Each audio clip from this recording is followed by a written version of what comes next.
Pessoal, bom dia. Vamos começar aqui mais um dia do CMCs, né? Nossas lives aí falando sobre tecnologia, pandemias, empreendedorismo. E vocês podem ver que está bem bacana, né? O retorno aí dos participantes tem sido bem legal, o pessoal gostando das palestras. O primeiro dia foi uma pancada aí, com várias palestras muito boas, né? A gente começou lá com o Rodrigo Assad, falando um pouco sobre empreendedorismo nessa época de pandemia aí. Depois o professor Vitor, né, também deu uma palestra bem bacana. Seguimos aí com alguns mini cursos, né, e fechamos o dia aí com chave de ouro, com bate-papo com empreendedores, né, mediado por Silvinha. Foi também uma palestra bem bacana. E para hoje, a gente programou aí também bastante coisa, palestras bem legais, tá? A primeira delas, que não podia ser diferente, já vai ser uma ótima palestra, tá? O palestrante é o Paulo, certo? O Paulo possui graduação aí em bacharelado de Sistema de Informação pela UFRPE, né? Terminou em 2015. Também tem mestrado, tá? Em Informática Aplicada, também por essa universidade, pela UFRPE. E hoje ele está fazendo o doutorado dele, tá? No programa de pós-graduação em Biologia Aplicada à Saúde, tá? A palestra do Paulo tem o título de Fever Measure by Thermal Cameras on Pandemics, tá? Remote Sensing. Vou apresentar o Paulo aí, aparece o Paulo aí, chamar ele aqui. Olá, pessoal. Paulo, bom dia, tudo bom? Bom dia. E aí, vamos lá, Paulo, vamos começar essa palestra. Vamos lá. A palavra está contigo, manda ver no slide aí. E, pessoal, peço que vocês vão anotando, vão escrevendo as dúvidas aí no chat, tá, do YouTube, que no final eu faço uma compilação e aí eu passo para o Paulo aqui as principais perguntas para a gente ir conversando e tirando as dúvidas de vocês, tá bom? Vamos lá, Paulo, manda ver. Valeu. Bom dia, pessoal. Bom, como já teve a apresentação de Clefton, né? Eu sou estudante de doutorado do LICA, né, que é o Laboratório de Imunopatologia aqui em Joaçame, e nele eu desenvolvo alguns estudos relativos à utilização de tecnologia, utilização de drones, para esse tipo de aplicação, no caso, para monitoramento de doenças, para monitoramento de vetores de transmissão de doença ou de possíveis locais de transmissão de doença, né? Foi uma das pesquisas que eu fiz também, fez parte do meu mestrado, e eu estou dando continuidade no doutorado, certo? Então, eu trouxe para a gente essa apresentação, ou fiz essa apresentação, trouxe como esse tema, a gente fazer uma espécie de monitoramento de temperatura das pessoas, para a gente identificar se essas pessoas estão com febre. Febre é um dos principais sintomas em infecções, né, de doenças, e não é diferente no caso para a pandemia que a gente vive atualmente, né?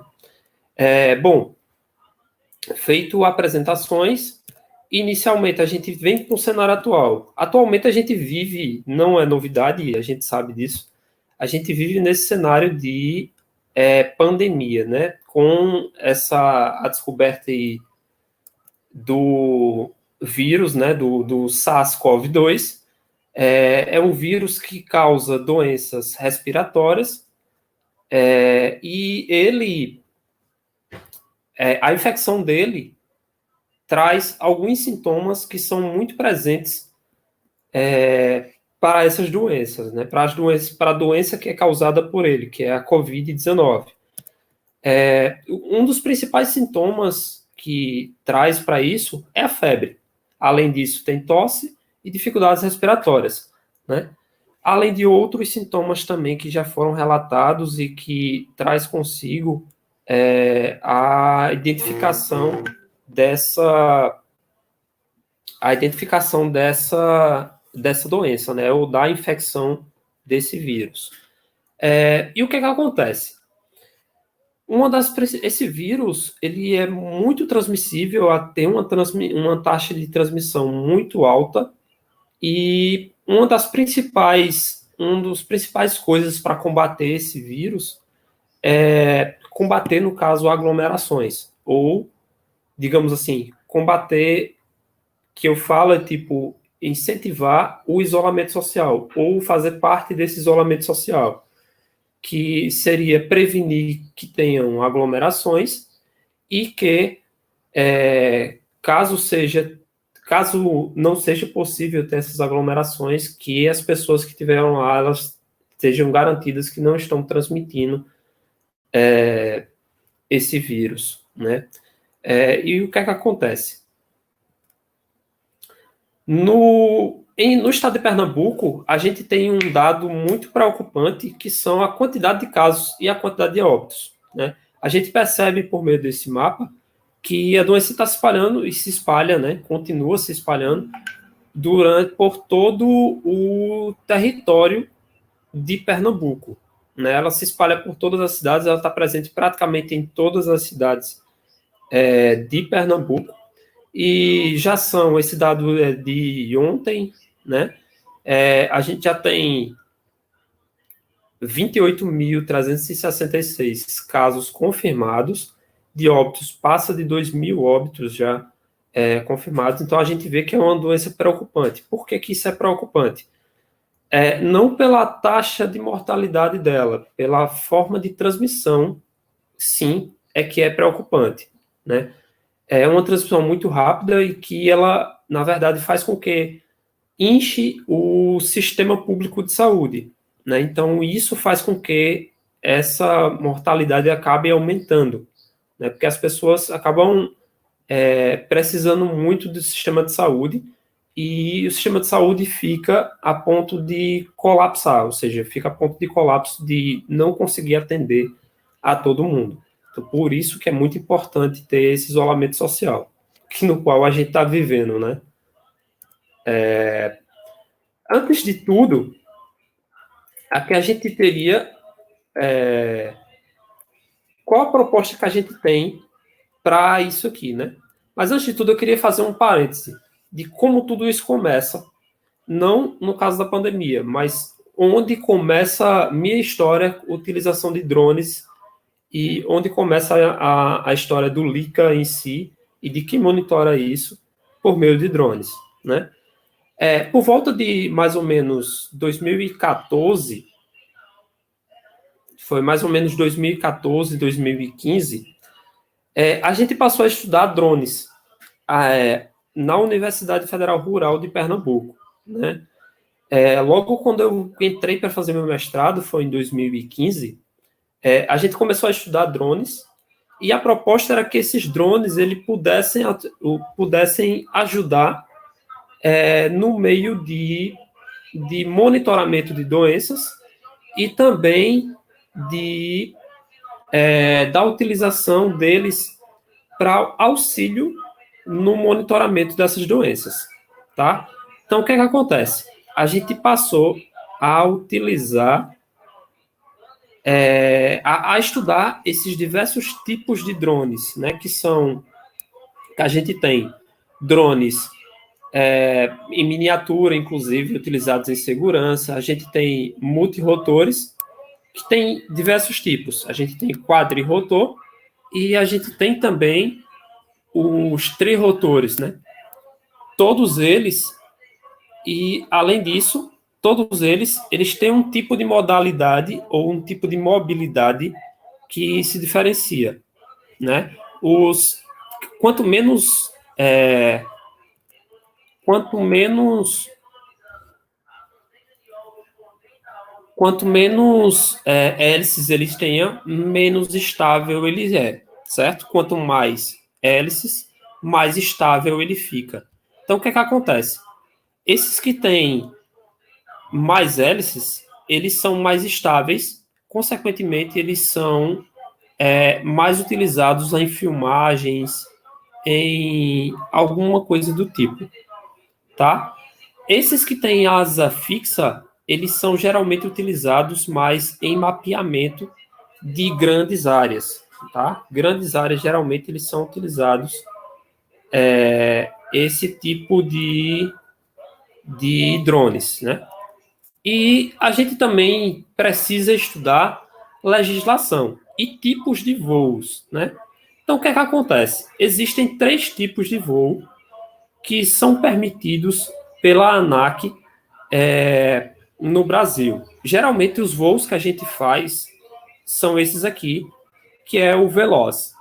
O Veloz significa dizer que existe um operador do drone, e esse operador do drone, ele visualiza o drone o tempo todo, tá? Isso é importante a gente perceber, que sempre vai ter o operador visualizando o drone o tempo todo, certo? A gente tem também o E-Veloz, que esse significa que eu tenho o operador e, além do operador, existe também um cara ou digamos assim, um auxiliar para esse cara que ele visualiza o drone o tempo todo, sem a necessidade do próprio piloto estar olhando para o drone, tá? É importante ressaltar que ele o tempo todo tem que estar visível, certo?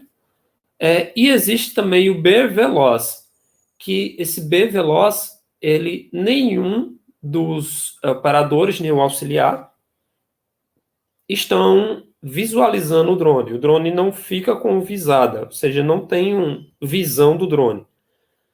Geralmente, os voos que a gente utiliza é esse aqui, o Veloz, tá? É o voo mais seguro e o que é permitido pela ANAC. É importante a gente ver esses tipos de voo mais na frente, porque a gente vai ver como é que isso acontece. E o projeto Health Drones, onde é que ele entra aqui? Ele acontece o seguinte: o projeto em si, ele traz muitos frutos, né? Desde, como eu falei, desde 2014, 2015, a gente vem trabalhando com ele. E a gente traz diversas coisas, entre elas os estudos de voos autônomos meio demarcados, voos autônomos, inclusive, utilizando autômatos celulares, que foi, no caso, a minha dissertação de mestrado, que foi o que eu utilizei para isso. A gente utilizava drones, esses drones para monitoramento ambiental. Isso aqui faz parte da minha dissertação de mestrado, tá? Aqui a gente fez um mapeamento do espaço em que um drone, por exemplo, poderia percorrer a cada passo, a cada coisa do tipo, né? E aqui seria um mapeamento quando ele estivesse executando alguma tarefa de alguma coisa, tá? Só para ilustrar aí como ficaria isso aqui. E aí vem os cases, né? Desde 2015 que a gente vem trabalhando com isso, o primeiro case nesse foi o de monitoramento ambiental, que isso faz parte da minha dissertação também, onde a gente fez alguns mapeamentos de áreas desmatadas no território de Pernambuco, né? Aqui perto de Pernambuco. Isso aqui é a Mata de Zumbi, fica no Cabo de Santo Agostinho, tá? Então a gente fez alguns mapeamentos de área desmatada e tudo mais, fez esse trabalho junto com a polícia do Polícia Ambiental, a CPRH. A gente fez também outra coisa que a gente tem foi um estudo de caso muito interessante, que estudos malacológicos. O que seria esse estudo malacológico? A gente percebeu que quando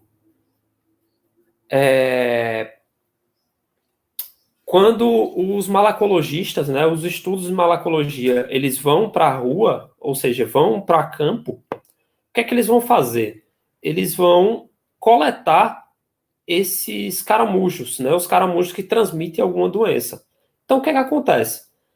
É uma área muito hostil e de difícil acesso. Percebe que isso aqui é uma pesquisadora que está coletando lá os caramujos que transmitem a doença, no caso, uma doença que é transmitida por caramujo, né? Então, os locais são de difícil acesso, e aí a gente teve a ideia de utilizar drones para a gente detectar se existe ou não esses caramujos, que aí a gente confeccionou, né, fez esse tipo de coisa, que seria fazer a localização de caramujos em um determinado rio, por meio de imagens de drone, né?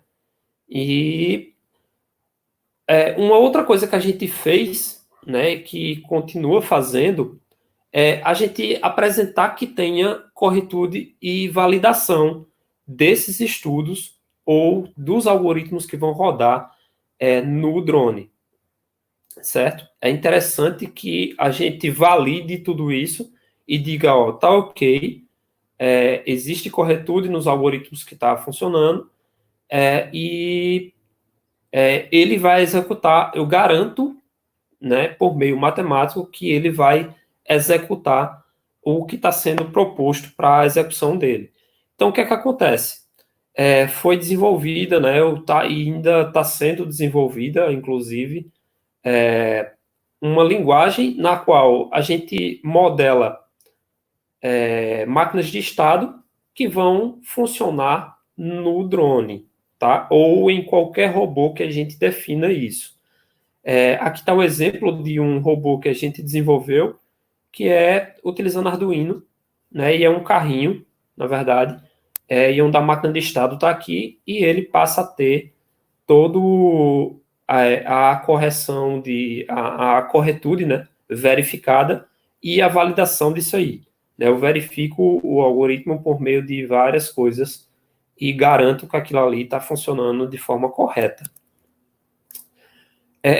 A partir daqui, a gente tem um estudo de casos já utilizando drones propriamente dito, para monitoramento de doenças, né? Então, o que foi que a gente fez a partir da gente ter o estudo de drones, que a gente já tem um certo conhecimento do que são os drones, de como eles são, de que tipos de drones existem, de que tipos de voo eu permito, de que tipo de voo e que tipo de situações eu posso utilizar cada drone daquele, né? Então, a partir daí a gente já tem esse tipo de expertise. O Malawi, no caso o Unicef no Malawi, na África, junto com a Universidade de Zurique, eles fizeram uma parceria com a gente lá do LICA, né, para a utilização desses estudos ou a utilização de drones junto no monitoramento de algumas coisas lá na África, lá no Malawi, né? Então, o que é que acontece? Algumas pessoas lá no Malawi foi escolhido três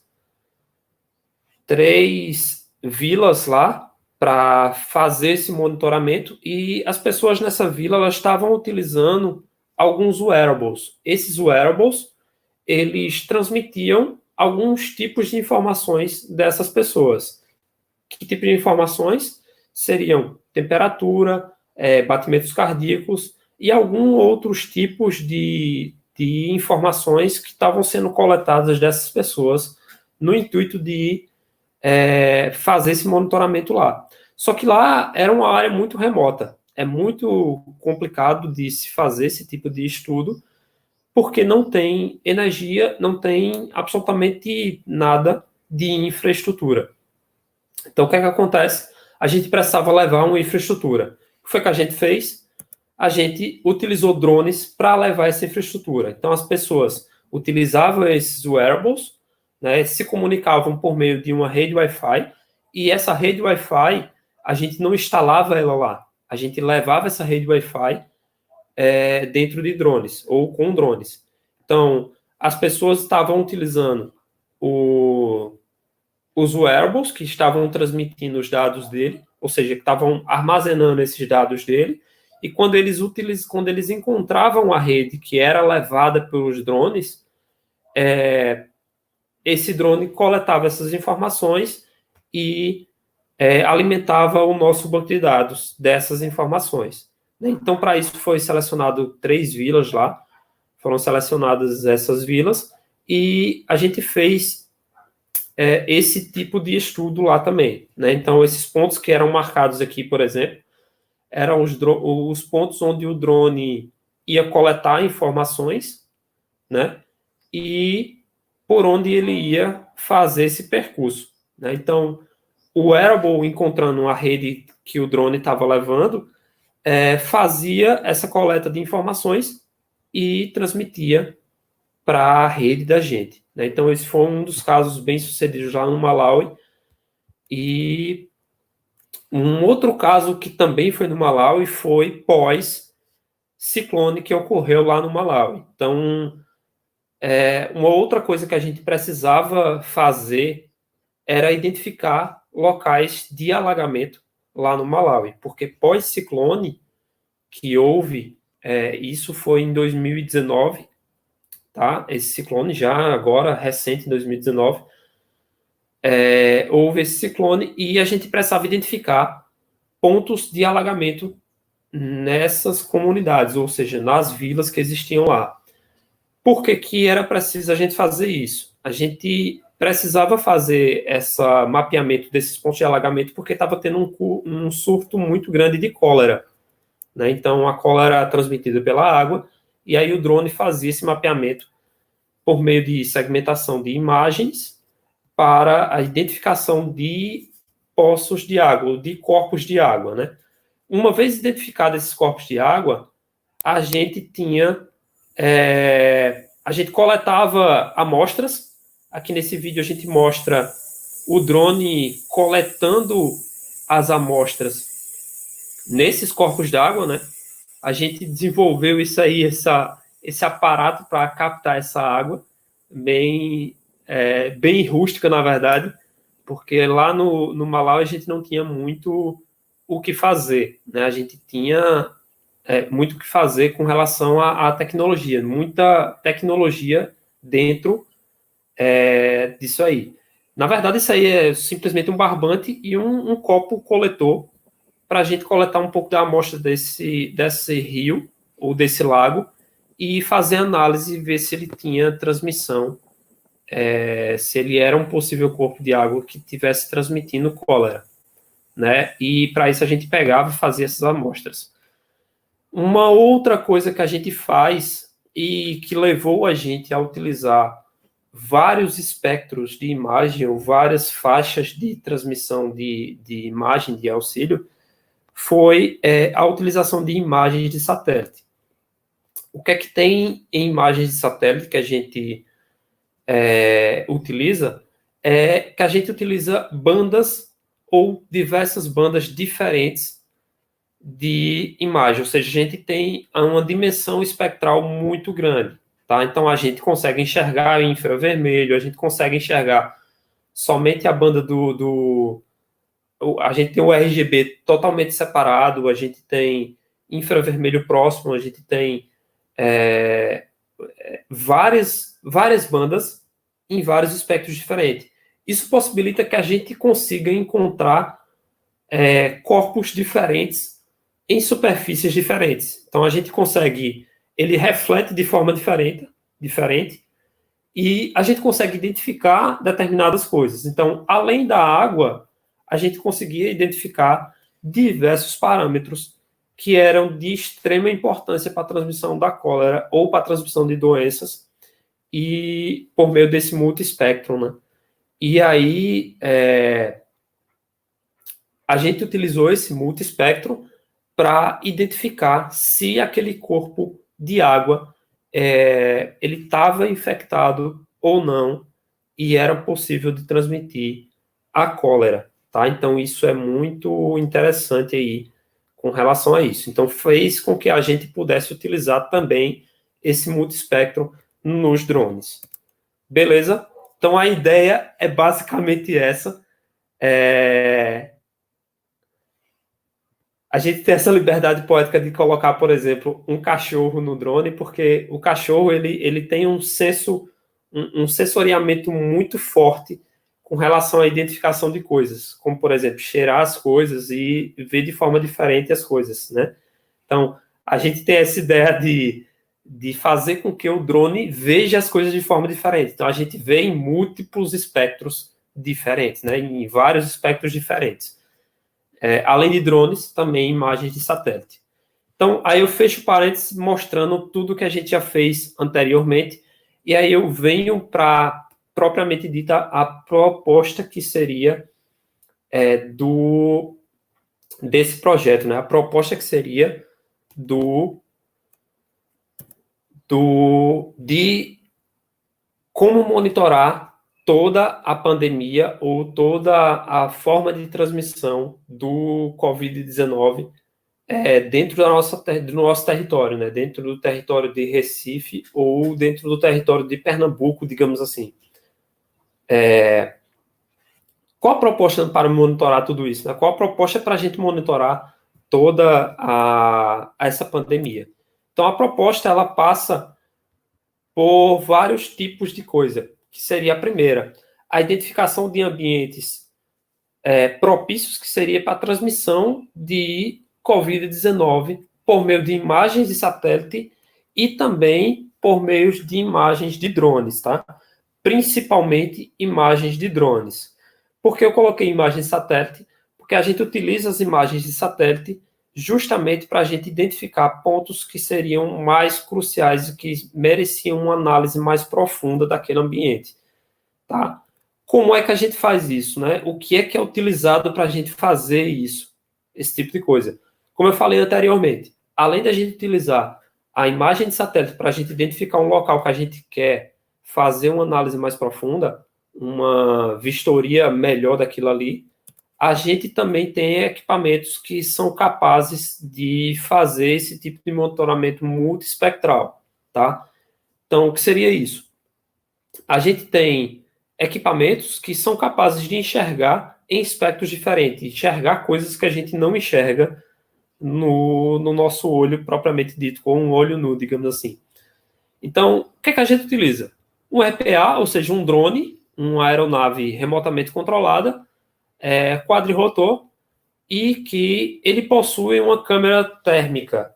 O que seria essa câmera térmica? Seria a câmera que enxerga no espectro de infravermelho. O que é que esse infravermelho traz para a gente?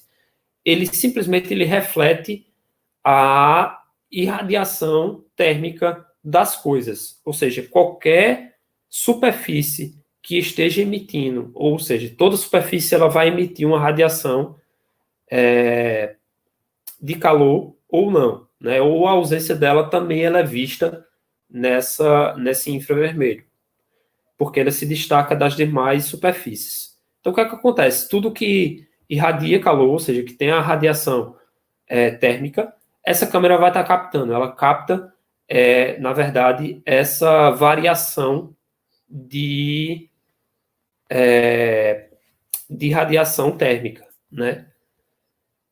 A gente também utiliza acessórios neles, que são, por exemplo, a parte de alto-falantes, que a gente consegue também, por meio do próprio operador, consegue mandar uma mensagem para as pessoas que estão ali, e a gente faz com que possa, digamos assim, monitorar ou alertar, ou ter uma parte de educação também, uma parte educativa também junto disso aí, né? Se a gente identifica alguma aglomeração, por exemplo, que tem alguém com a temperatura mais elevada do que as outras pessoas, dá para a gente identificar isso e, inclusive, mandar uma mensagem pedindo para que tenha um afastamento social ali, né? E que aquela pessoa, em especial principalmente aquela que tiver com uma temperatura mais elevada, ela possa se isolar realmente das demais.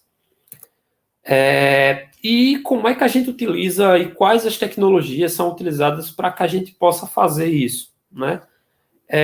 Tem esse diagrama aqui, onde eu mostro, por exemplo, o drone e tem seu operador. O operador ele vai utilizar um celular, onde eu vou estar recebendo as imagens, vou estar recebendo todas as informações que vêm do drone, que são provenientes do drone. Para isso, eu tenho um servidor RMTP que me passa essas informações. Eu tenho do lado de computação, digamos assim, a gente tem um input do vídeo que vem do meu servidor de RMTP, que está sendo transmitido, no caso, pelo drone. E eu tenho dois algoritmos que a gente passa aqui pelo crivo desses dois algoritmos aqui, representado por essas duas imagens aqui, que são algoritmos que a gente utiliza linguagem de programação Python, e a gente utiliza, além de visão computacional, a gente também utiliza uma parte específica que é para o monitoramento, no caso, utilizando câmeras térmicas, né? A gente também, além desse algoritmo de classificação, a gente também utiliza esse para fazer a estimativa de temperatura que está sendo irradiada naquele ponto, né? Então, a gente tem esse input de vídeo, no qual a gente tem duas imagens aqui sendo colocadas aqui dentro do nosso servidor de RMTP, e essas imagens elas são passadas por um crivo de classificação, no qual eu vou estar procurando o que é uma pessoa ali, tá? Essa classificação, desculpa, esse algoritmo de classificação, ele procura se existe uma pessoa naquela imagem. Existindo uma pessoa naquela imagem, eu vou procurar qual a temperatura ou qual a leitura de temperatura daquela pessoa na imagem, certo? Então, isso é feito por meio de dois vídeos separados. Eu vou mostrar na frente como funciona. E aqui eu tenho, como saída, eu tenho um vídeo de output, né? Tem um vídeo e isso aqui, tudo isso aqui, ele é mostrado num browser, num dashboard, no qual eu tenho a localização do drone, né? De onde o drone está voando, e as duas imagens, no caso, de imagens de RGB e a imagem de infravermelho vai estar mostrando também como saída. E isso gera para a gente também alertas de acordo com a temperatura do drone, né? Esses algoritmos aqui, eles podem me gerar alertas de acordo com a temperatura que o drone estiver enxergando lá naquela determinada pessoa, tá? Para alertar justamente as autoridades de que naquele ponto específico pode estar havendo aglomeração de pessoas. Além de aglomeração de pessoas, a gente tem também a informação de temperatura daquelas pessoas. Beleza? Então, aqui, o que é utilizado? A gente utiliza a gente utiliza duas coisas, né? A primeira, a gente utiliza uma classificação baseada em Adabust, tá? Isso é um algoritmo que é uma técnica de aprendizagem de máquina, e ela é utilizada para classificar objetos, tá? A gente colocou junto desse classificador, a gente treinou ele até que ele tem uma taxa de aproximadamente 95% de aceitação, no caso acerto, com no máximo 50% de falso positivo, que seria, no caso, a localização. Aqui eu tenho um exemplo aqui, né, no vídeo que está rolando, tem um exemplo tanto de a localização de rosto, tá, de uma face de uma pessoa, justamente se a gente estiver utilizando câmeras que não seja simplesmente do drone, a gente também possa estar utilizando isso. E reconhecimento facial, né? No caso, reconhecimento que aquilo é uma face, e a mensuração de temperatura, né, a medição de temperatura daquela face também, ela é apresentada, tá? E, além disso, a gente também tem a parte onde tem a localização de pessoas e a medição de temperatura dessas pessoas também, tá? Esse vídeo à direita é de localização de pessoas e medição de temperatura delas. O vídeo à esquerda é de temperatura do rosto. Onde o rosto fica vermelho é onde eu reconheço que tem uma temperatura mais elevada, que é simplesmente fazendo um teste. E aí a gente foi para a rua, né, fazer esse tipo de monitoramento. Aqui eu tenho dois monitoramentos diferentes, tá? Para mostrar para vocês diferentes situações. Então, a primeira situação aqui do lado esquerdo é a situação onde eu tô. A gente está aqui, em Boa Viagem, né? E onde eu tenho Um tipo de imagem de infravermelho, que é essa de baixo. As imagens de baixo são infravermelho, tá? À esquerda aqui, a imagem de baixo é do mesmo vídeo que eu tenho em cima. E essa imagem de baixo, ela mostra simplesmente tons em preto e branco, onde quanto mais branco, mais elevado. E quando eu tenho essa marcação em laranja e vermelho, são os locais onde eu tenho maior irradiação de temperatura. Ou seja, ele tem a faixa de temperatura que eu estou procurando, tá? Que é justamente a faixa de febre que eu estou procurando nessas imagens. Ou seja, qualquer imagem que eu tenha de uma pessoa que esteja mais vermelho ou laranja, significa dizer que aquela pessoa ela está com a temperatura mais elevada, tá? Então foi por isso que a gente colocou essa imagem desse tipo. Nessa imagem à direita, ela é de foi um voo que a gente fez em Casa Amarela, lá no mercado de Casa Amarela, tá? Essa imagem ela é diferente, porque ela já tem cores diferentes. Então, ela já tem outras cores que a gente consegue ter uma medição de temperatura também por meio dessas cores. Então, a gente já tem um tom de verde, de amarelo e de vermelho. E vermelho também é a cor que eu estou procurando, é a cor que eu tenho uma maior irradiação de temperatura, é a faixa que eu estou procurando, que é a faixa de temperatura de febre nas pessoas. Então, a partir do momento que a gente encontra pessoas, a gente vê se ela está nessa determinada faixa de cor, tá? E a gente consegue medir essa temperatura por meio disso, tá? Aqui já são outros monitoramentos também. Esses monitoramentos aqui foram feitos lá em Jaboatão, nos Guararapes, e a gente percebe que o pessoal ele não respeita muito o isolamento social. Veja quanta gente tem nas ruas lá em Jaboatão, né? Isso aqui foi antes desse estado de quarentena, e a utilização é a mesma daquela faixa de visualização, né? Onde as coisas cinzas são as coisas que eu não estou procurando e as coisas em vermelho ou laranja é a faixa de temperatura que eu estou procurando, certo? A gente percebe que as pessoas não respeitam muito o isolamento e é importante que a gente tenha esse tipo de monitoramento, fazendo um monitoramento da temperatura também dessas pessoas, né? Aqui já é outro também, em uma feira também.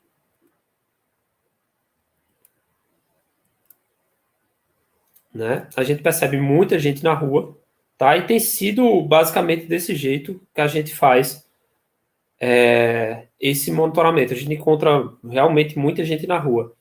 Então, perceba que o drone ele está voando numa altitude muito baixa, também permitida, que não é permitido, no caso, pelas autoridades de controle do drone, tá? Isso acontece porque a gente precisa estar um pouco mais próximo para a gente ter uma medição mais precisa dessa temperatura, tá? Todos esses voos eles têm um certo cuidado e uma certa licença para voo que são especiais, digamos assim, com relação à legalização, porque a gente voa geralmente mais próximo dessas pessoas, né? Então a gente não pode voar tão próximo dessas pessoas, justamente por conta da legislação. Então a polícia ela concede para a gente fazer porque é de importância para a comunidade, tá? É uma operação. E o que é que a gente está fazendo com essas informações, né? Com esse monitoramento?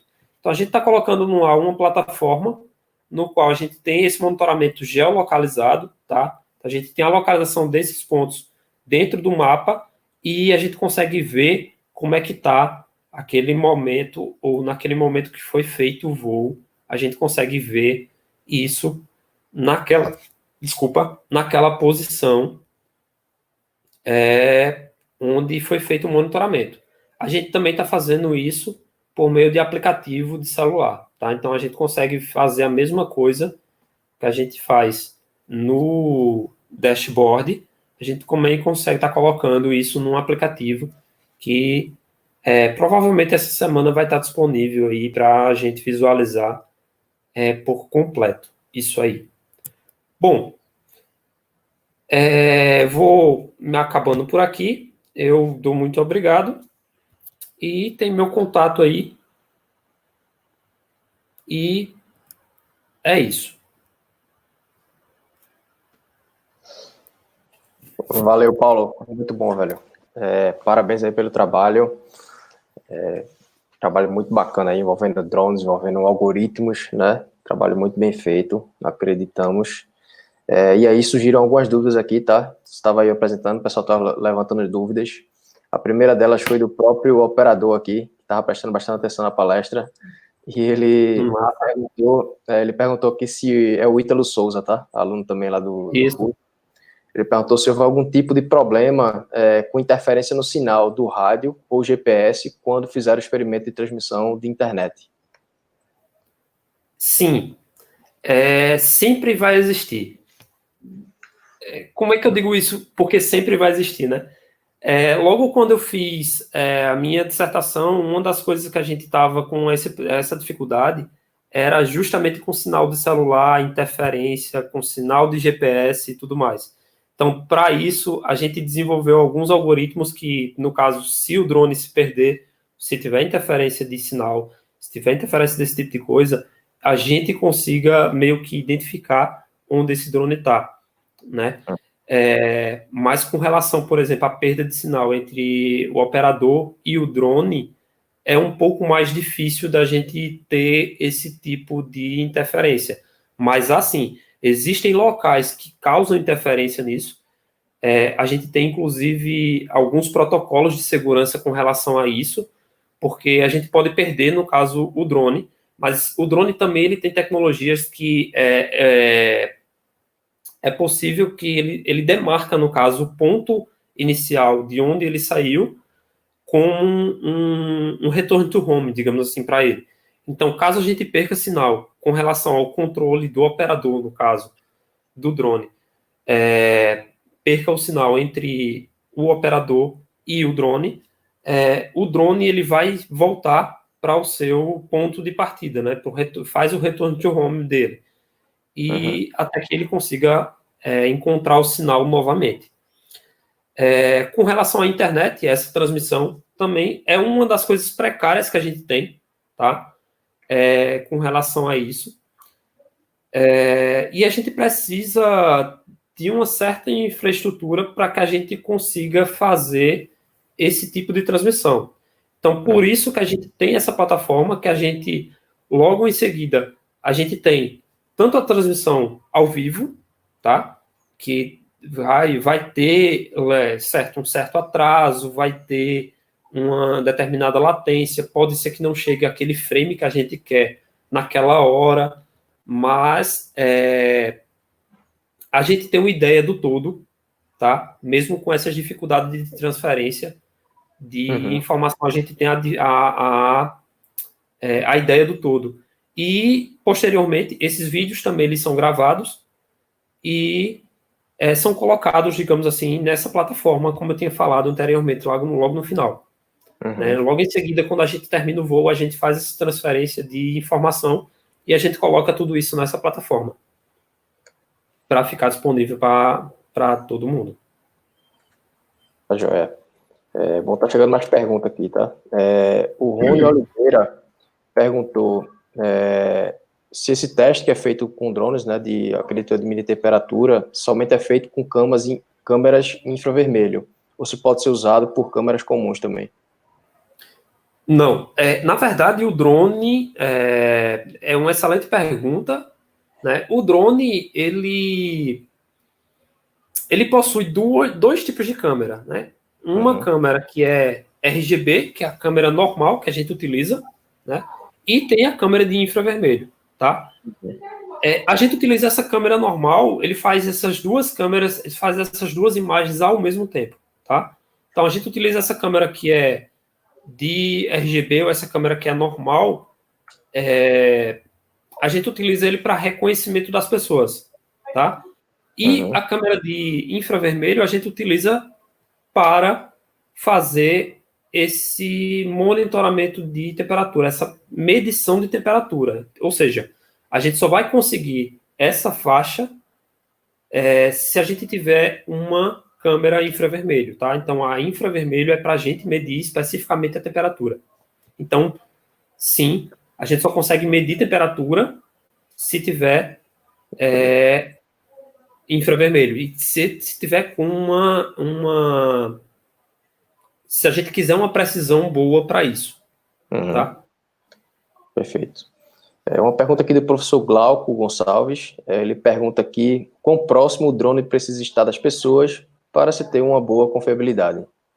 É uma boa pergunta, e é uma pergunta que a gente também está respondendo isso com relação a essa distância, né?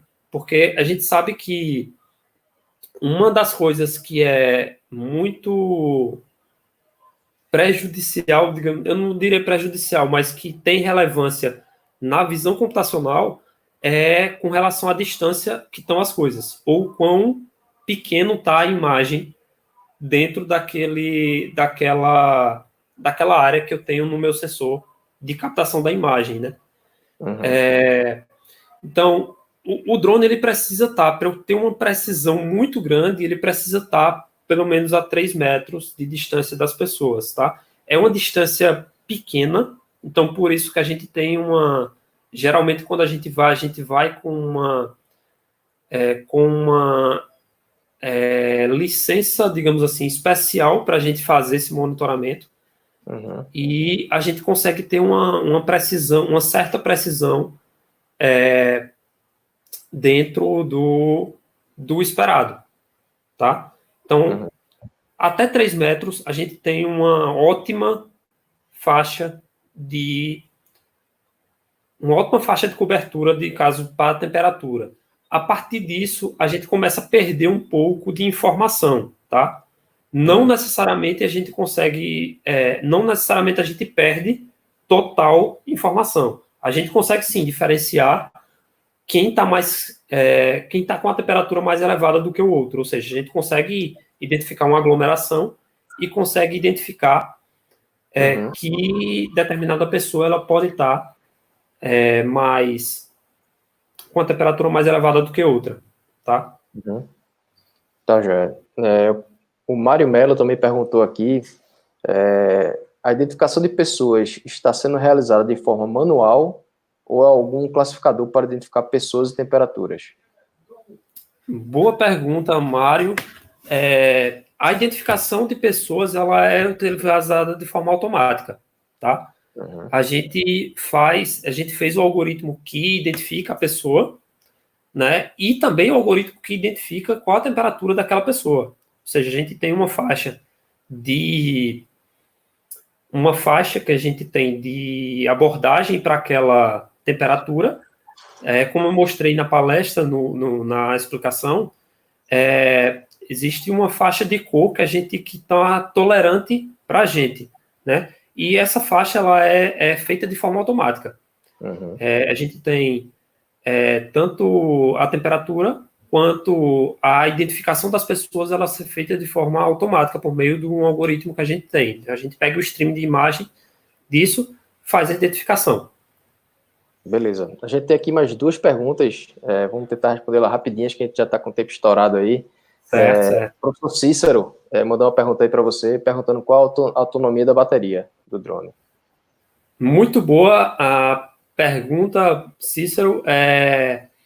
Os drones, eles têm autonomia. Isso é um calcanhar de Aquiles, digamos assim, para os drones, né? A autonomia de voo desses drones que a gente utiliza é por volta de 30 minutos de voo, tá? Então, a gente consegue 30 minutos de voo com esses drones, mas diversos drones, isso é um dos problemas que a gente tem com relação à bateria. Então, existem diversos estudos que a gente faz para tentar fazer com que essa bateria ela possa ter uma autonomia maior. Porque quanto maior o monitoramento, melhor seria no caso da gente. Tá joia. Última pergunta, para a gente não deixar o pessoal aí encher o café de novo, fazer a pipoca para a segunda palestra. Massa. E aí foi o André Arruda que perguntou se vocês utilizam alguma ferramenta de processamento do streaming nesses monitoramentos. Sim, existe uma ferramenta que a gente utiliza que é o Onza, tá? A gente utiliza ele como um servidor de streaming, né? Então, quando a gente está fazendo esse monitoramento, a gente configura onde vai ser digamos assim, fazer o upload dessas imagens, né? E além desse servidor de RTMP, ele também permite com que a gente acesse esse streaming, tá? Então, ele também é um servidor de upload, como é um servidor também de download. Existe a possibilidade também da gente utilizar o YouTube para fazer esse tipo de transmissão. O YouTube ele permite que a gente faça esse tipo de transmissão. Que funciona do mesmo jeito. A única diferença é que a gente vai utilizar esse streaming de vídeo nas nossas classificações, para identificação de pessoas e para identificação da temperatura dessas pessoas. Tá ótimo. Bom, Paulo, obrigado aí pela tua palestra. Obrigado também ao pessoal que mandou perguntas. Eu que agradeço. Queria que vocês dessem uma salva de palmas para o Paulo, virtual, né? Cada um bota sua palminha para ele ver depois no chat. Bom, ficamos por aqui nessa palestra na primeira de hoje, tá? Vamos esperar aí mais 5, 10 minutinhos para a gente começar a próxima palestra nesse mesmo canal aqui do YouTube. Obrigado aí para vocês e até já.